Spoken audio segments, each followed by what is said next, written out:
No vídeo de hoje eu vou falar para vocês 5 formas rápidas de aumentar o seu score.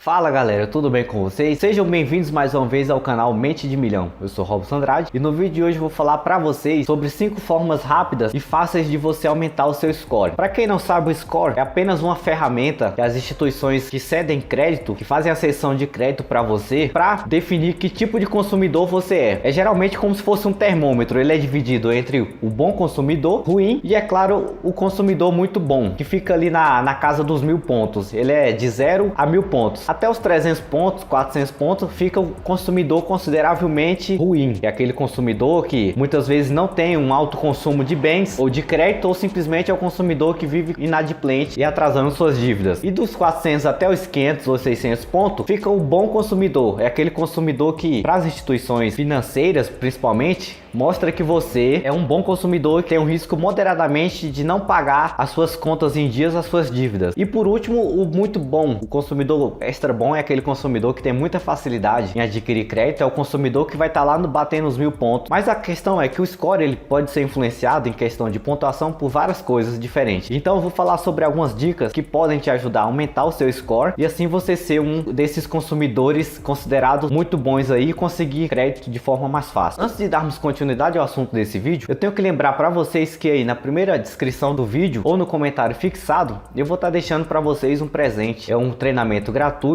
onde eu falo sobre os primeiros passos antes de investir, desde como sobrar dinheiro e é claro também sobre os principais cuidados antes de fazer o seu primeiro investimento. Vai estar aí no primeiro link. Assim que você acabar de assistir esse vídeo, passa lá e garanta seu acesso, pois ele é totalmente gratuito. Como estávamos falando, o score ele é apenas uma ferramenta, um termômetro usado pelas instituições. Um exemplo de quando eles consultam o seu score é quando você passa em uma loja, você é o cliente, a pessoa chega, o vendedor, e fala: ah, vamos fazer um cartão da loja, você não vai pagar nenhuma anuidade, você não vai pagar nada, é só passar o seu CPF que a gente faz rapidinho aqui. Automaticamente naquele momento elas estão fazendo uma consulta no seu CPF e assim eles têm informações ou do cadastro positivo ou da Serasa ou de todas essas empresas que fazem consulta de crédito. E aí chega a resposta para você: ah, você foi aceitado, você conseguiu um limite, vamos ver se liberamos o limite para você ou simplesmente não conseguimos liberar um limite. Geralmente essas são as respostas que você ouve e de forma imediata. Mas o que influencia o score principalmente? Às vezes a questão de você não pagar suas contas, às vezes você não ter sempre, ou você ter muitas contas atrasadas em seu nome, ou outros fatores também que não influenciam e não estão diretamente ligados a você ter contas pendentes ou não, mas há outras coisas como, por exemplo, eles não têm um registro do seu fluxo de despesas, de gastos, porque essas informações também são relevantes para a sua pontuação de score subir. Então, a primeira forma que vai te ajudar a aumentar o seu score é se você estiver endividado com contas atrasadas, que você renegocie essas dívidas o mais rápido possível e assim, automaticamente, quando você pagar essas contas, essas dívidas, o seu score vai aumentar. Lembrando que um dos fatores que fazem o seu score cair é simplesmente a questão do atraso. Então, buscar se disciplinar e pagar suas contas todas em dias no prazo certinho vai influenciar muito na sua pontuação. Um exemplo, se você tem acesso ao seu score, coisa que você pode fazer pela própria Serasa, é só fazer o cadastro lá, você consegue acessar o seu score e ver as informações que estão vinculadas lá. Inclusive, se você tiver alguma dívida também, lá você vai ver que se você passou algum prazo de alguma dívida, mesmo que não conste lá, automaticamente seu score vai oscilar, porque ele vive fazendo essa oscilação de acordo com uma conta que você tem em atraso e com a quantidade de tempo também que tem essa conta atrasada. Se você tem uma dívida de 2, 3 meses, 1 ano, 4, 5, muitas vezes essa dívida vai sumir de lá, como por exemplo, quando passa dos 5 anos que a empresa pode cobrar de você a dívida, ela não vai estar mais exposta ao Serasa, mas você não vai deixar de estar devendo essa dívida para a instituição. A primeira forma é você sempre procurar renegociar essas dívidas para que você não fique pagando juros ou não pague de jeito nenhum e ela continue aumentando e seu score caindo. Outra forma que também é interessante é fazendo a atualização de seus dados cadastrais, seja pelo portal, por exemplo, como eu falei, da Serasa, ou pelas instituições financeiras que você tem vínculo, porque às vezes eles veem que você mudou, você atualizou suas informações, que você está interessado em receber crédito ou está interessado em consumir mais bens e coisas assim. Então automaticamente eles vão começar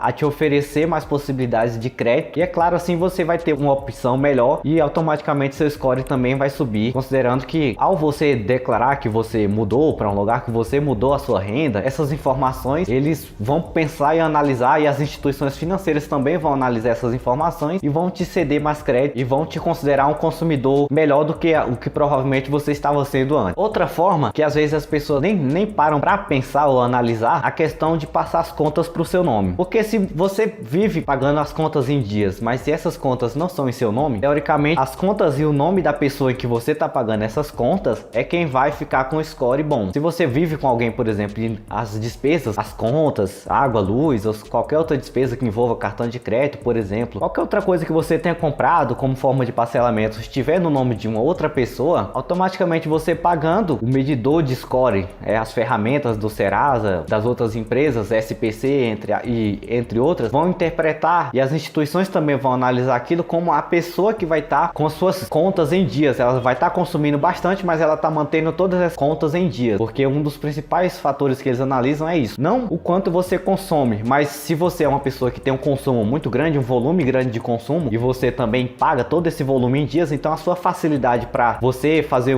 até um financiamento, qualquer tipo de coisa que envolva a questão de cessão de crédito, fica mais fácil. É muito mais fácil um banco liberar para você um financiamento se você tem um score de 900 pontos, de 1000 pontos, do que para uma pessoa que tem um score de 200. Com certeza eles vão priorizar, e os juros às vezes é até menor para essa pessoa que tem essa pontuação maior. A quarta forma também é buscar sempre pagar suas contas em dia. Mas quando eu falo pagar as contas em dia, eu não falo tipo no vencimento, no antecipamento dessas contas, pois tem pessoas que acreditam que se você pagar uma conta, uma fatura, qualquer que seja a conta que você tiver que pagar, as suas despesas em geral, de forma antecipada, isso aumenta o seu score. E a verdade é que isso não é um fator que vai dizer ou não se você é um bom pagador, até porque eles levam em consideração a maior parte da análise, o seu atraso é o tempo que você deixou de pagar após o vencimento. Se você tem uma dívida dia 30, por exemplo, você pagou dia 20 do mês, então eles vão levar em consideração que você teve alguns dias de atraso, então sua pontuação vai cair automaticamente. E não se você vence dia 30, se a sua dívida, as suas despesas vence dia 30 e você paga no dia 20, isso vai influenciar, porque de certa forma isso não é tão relevante assim. Eles estão olhando mais para o volume, para sua facilidade de manter todas elas em dia. A quinta forma é você fazendo um cadastro positivo. Pois é, o cadastro positivo ele surgiu há um tempo atrás com o objetivo principalmente de facilitar a interação de informações entre principalmente as instituições que cedem crédito, as instituições bancárias, financeiras, de cartão de crédito, entre outras instituições, que são essas instituições que fazem esse tipo de análise. Quando você quer um cartão de crédito, quando você quer um limite de cartão de crédito maior, quando você quer fazer um empréstimo, um financiamento, qualquer coisa que envolve dívida. Então você tá exposto ao cadastro positivo. Quando você tem um score ou você tá aumentando o seu score e busca aumentar o seu score, automaticamente você fica visível uma quantidade maior de instituições financeiras e, é claro, tá suscetível a conseguir mais crédito. Mas é claro que é importante, não é só conseguir o crédito. Além de você conseguir, mesmo que você não esteja em nenhum desses fatores, é muito importante lembrar que o melhor que conseguir crédito do que ter um cartão com um limite super alto ou a facilidade de fazer um financiamento ou qualquer outra dívida ou empréstimo também, é você ter um controle e saber o quanto você pode pagar. Porque mesmo que você tenha um bom score, se você fizer um bom orçamento das suas contas, do seu dinheiro, provavelmente o seu score vai se tornar um péssimo score ou você vai se tornar um péssimo consumidor. É claro, na visão das empresas que fazem essas análises. Bom, pessoal, eu espero que vocês tenham gostado desse vídeo. Peço que você, se não é inscrito no canal, que você se inscreva, ative suas notificações, comente aí qualquer coisa que você quiser deixar como sugestão, se você gosta desse tipo de assunto ou não, qual tipo de assunto que você também quer que a gente traga para o canal. Compartilhe com seus amigos e até qualquer momento.